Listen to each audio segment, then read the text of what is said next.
Bismillahirrahmanirrahim. Alhamdulillahirabbil alamin. Wassalatu wassalamu ala asyrafil anbiya'i wal mursalin wa ala alihi wa ashabihi ajma'in. Alhamdulillah, bersyukur kerana pada hari ini sekali lagi saya berpeluang untuk berkongsi dengan hadirin yang dirahmati sekalian pidato saya yang bertajuk Idola Saya. Izinkan saya untuk berkongsi pada hadirin yang dirahmati. Siapakah idola saya?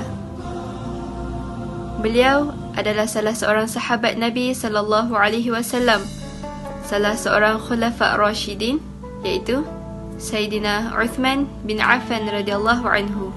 Sayyidina Uthman bin Affan radhiyallahu anhu merupakan pemimpin Islam yang ketiga pada zaman khulafa Rashidin.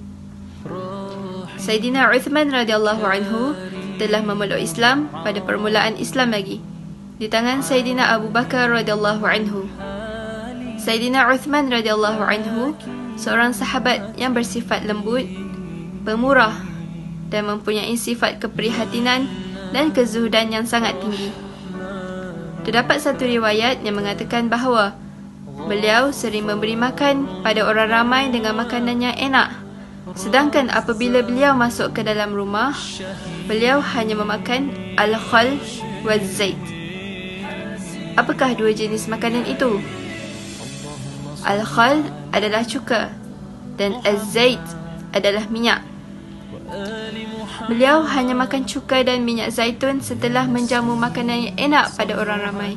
Pada zaman pemerintahan Sayyidina Uthman radhiyallahu anhu, berlakunya pertelingkahan antara umat Islam berkenaan dengan cara pembacaan Al-Quran.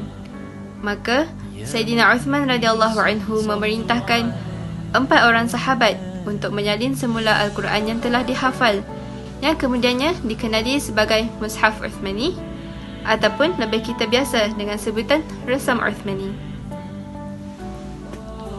Para hadirin yang dikasihi, Sayyidina Uthman radhiyallahu anhu merupakan salah seorang daripada 10 orang sahabat yang telah dijanjikan syurga buat mereka. Sungguh pun begitu, tingginya sifat ketakwaan beliau merupakan salah satu sifat yang patut kita contohi.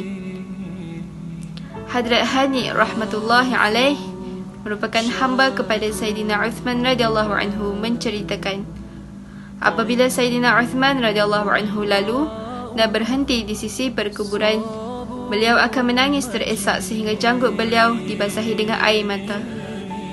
Lalu beliau akan ditanya, "Wahai Tuan, ketika Tuan menyebut mengenai syurga dan neraka, Tuan tidak pun menangis. Tetapi Tuan menangis apabila melihat perkuburan?" Maka jawab Sayyidina Uthman radhiyallahu anhu, "Aku mendengar Nabi sallallahu alaihi wasallam bersabda, kubur adalah persinggahan pertama menuju akhirat.